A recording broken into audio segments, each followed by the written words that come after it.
Back here on the Alf'Dawg Show, Anthony Alford here. And when you win the championship, you can get wasted. And when you are the Montreal Canadiens and you take out the 2 stars in the NHL, you can get wasted all you want. Or if you're the Boston Celtics fan and you take out the league's best player and the league's best regular season team, you have the right to be wasted. But you gotta wait till the championship. You gotta wait till the championship. We have ourselves in the NBA two incredible, two dynamic conference finals. Now, I'm going to start with the Western Conference because it has seemed like for the longest time that there hasn't been any basketball in the West. It's hard to remember the last time Kobe Bryant and Steve Nash played a basketball game. Okay, you had in the NBA something unprecedented, something that hasn't happened since 1999. 3 of the 4 second round NBA playoff series ended in 4-game sweeps. Ended in sweeps. The only series that was left was the Celtics-Cavs series, which is why the issue with the Cavs and the LeBron James is getting all the attention. There's nothing else to talk about with the NBA. Something that's been very different from years past, where usually there's 2 or 3 series that's going on. By the way, a little statistic, we had in the second round this year, 3 of the 4 series ended in sweeps. In the Stanley Cup playoffs a year ago, 3 out of the 4 series in the second round a year ago in the Stanley Cup playoffs went to a Game 7. We want to talk about compare and contrast. There you have it right there. So let's talk about the Western Conference. And we have all day to talk about the Lakers, how good they are. Well, let me start with the Suns. Let me start with this Phoenix Suns team. Let me start with their head coach, Alvin Gentry. What a job he has done with the Phoenix Suns. What a job he has done. He came in and did two things that was missing from the Suns team, and not took anything else away. He did 2 things.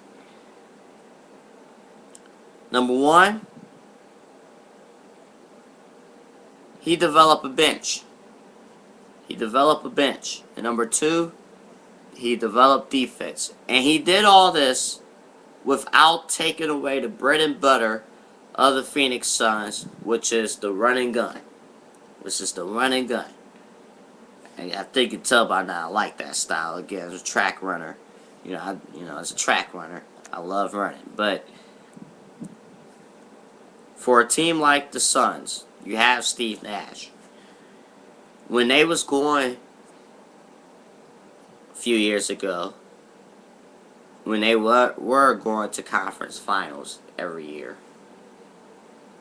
they had that high-flying offense. But the 2 things that were missing was a bench and defense. So the only way Phoenix could win way back when was if they scored 100 points a night. You can't do that every night. You can't. When you get the top teams and face a San Antonio Spurs team, you can't score 100 points. Or if you do score 100 points, they're going to score 100 with you. So this Phoenix team, what a job. They came in And they've flown under the radar because of what has happened in the Western Conference.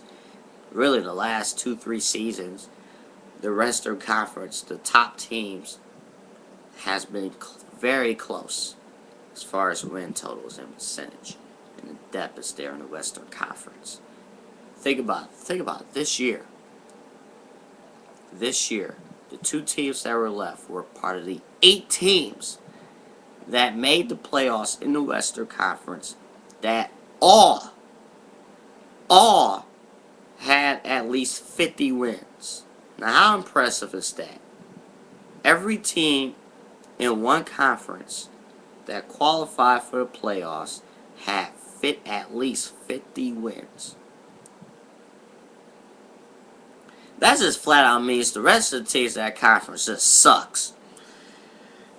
Okay, but again, we talk about Phoenix, we talk about the Suns, a team now that has all these qualities. Now, I'm just like everybody else, in the sense of, we kind of expected the Suns to defeat the Spurs in the series. However, the way that they did it, the way that they dominated the Spurs, the older team but yet experienced veteran team, the way they dominated that series is something very special to witness. And something to appreciate watching the Phoenix Suns. Now the Lakers. They're supposed to be here. So they're supposed to be here. But they're doing it in a style, they're doing it in a way that is more appreciated by NBA fans like myself. I'm going to tell you like how it is with me. I'm a Cleveland sports fan first. But I'm an NBA fan or NFL fan or basically I'm a fan of sports second. If the Cleveland sports team isn't going well for me, then I'm in it for the best interest of the game. In this case, the NBA. The best interest for the NBA is to have a top-notch Laker team. And I think, unlike last year, even though they won the championship last year, unlike last year, where they had to scrap and claw their way to the conference finals, they have done it in a way that is supposed to be done. They worked hard, very technical about what they do. I understand that their first round series with Oklahoma City was not a walk in the park. It wasn't supposed to be a walk in the park. Oklahoma City won 50 games as well. Even though they're the 8th seed, that wasn't supposed to be no walk in the park, and it wasn't. But the Lakers stepped up like champions in that series. They needed a series like Oklahoma City. If it wasn't for that Oklahoma City series, a game like the Utah Jazz game, or like Game 3 of their Utah Jazz series, where the difference was a point, they would have lost that game. They would have lost that game had it not been for their experience in the previous round. Keeping their poise. Keeping their poise. Not just Kobe Bryant. Kobe Bryant's going to bring it all the time. Kobe is going to bring it. But their supporting cast is bringing it as well. Gasol having a much better playoff. Everything. So when we come back, God, they only give me 10 minutes. A segment. When we come back, I'll tell you the key to that series.